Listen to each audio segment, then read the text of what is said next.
Thank you, Mr. Toastmaster. Toastmaster colleagues, good to see you all today.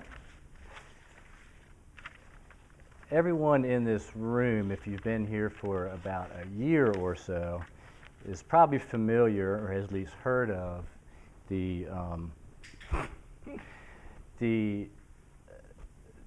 debate currently going on about the possible merger of the City of Asheville water system and MSD. Can I see a show of hands who hasn't heard about that? I want to read a couple of recent quotes from news articles.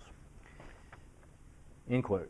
"We believe it is time to resolve our region's water and sewer issue," my emphasis, "and to open the door to a new day of collaboration and good faith," said Representative Ramsey. And I hold no political sides in this debate. "We realize that these issues are burdened by emotions and hurt feelings of the past, but more importantly, we believe that we must work together instead of working against each other." And then Asheville City Council member Mark Hunt counters that legislators' attitude and approach amount to expecting the city to negotiate with a gun to its head. So in my view, these two parties appear to have some differences in the process of this as well as the topic that's at hand. Ramsey believes there is an issue to be solved, and I would argue that the city officials probably do not feel the same way about the issue as to the same scope that Mr. Ramsey does. Seems to me this is a tough place to start if your goals in this include collaboration and good faith negotiation.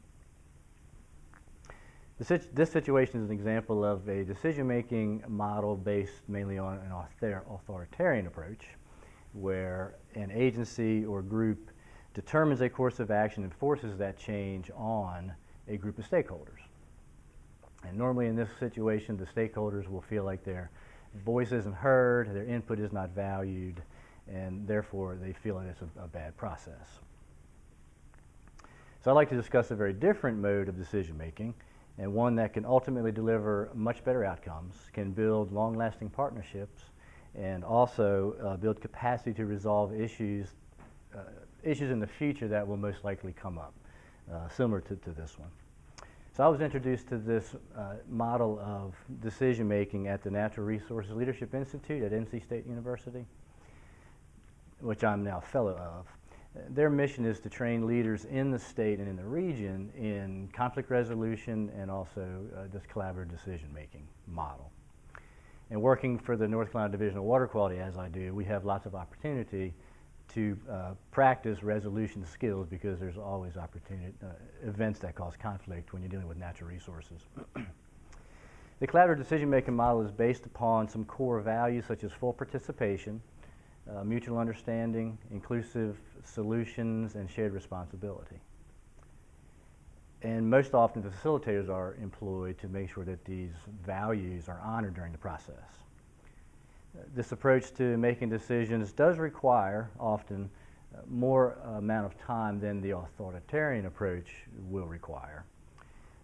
That's unless perhaps after the authorities have their way, a lawsuit is brought, and then all time balance is out the window. And to me, the benefits far outweigh the cost of this extra time that's involved in pursuing this collaborative method.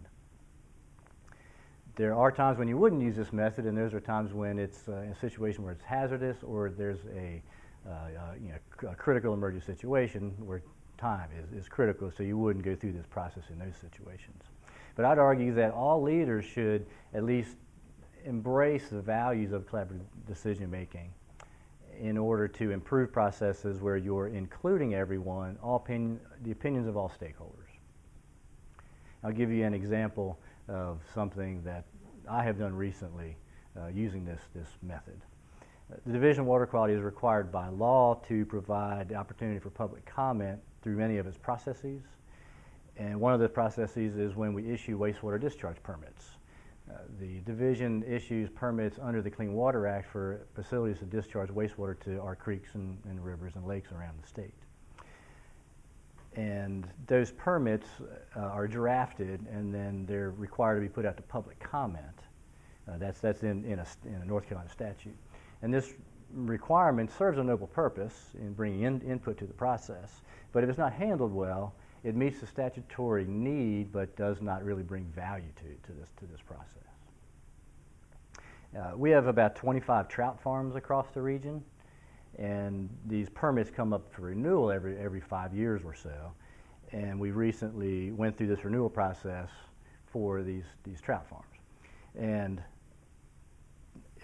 oftentimes when we do go through a renewal of a permit, we're allowed to modify it, and oftentimes we will usually increase the conditions in the permit if it warrants it. If the water quality is being impacted by discharge, we need to tighten the permit up some.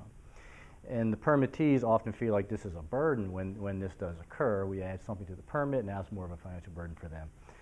And so it can cause some conflict. In preparation for that renewal, I suggested that we do employ this collaborative method, and so we did. Management agreed, and so we did. During the development of the original permit, there was some contention between the agricultural community and the division, because farmers really are not used to having permits.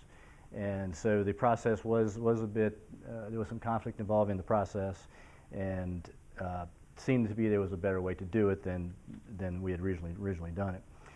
And most agricultural activities are actually exempt from the Clean Water Act, so farmers just really are not used to a division coming in and issuing permits to them. So we invited the trout farmers and the agencies that support them, the NC Department of Ag and the Cooperative Extension Service, to come and join us in this permit renewal process. And the stakeholders, a group of us, went around to most of the trout farms, met numerous times, talked about market conditions, the water quality, farm operations, and especially weather, because that has a profound effect on the water supplies critical for trout farms: cold, plentiful, and clean water.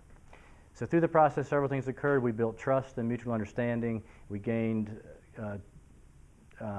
good voice from the farmers and learned a lot.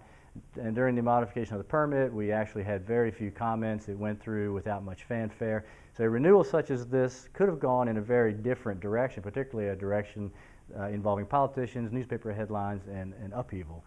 Sound kind of familiar? I'd like you to consider whether you think the Asheville water system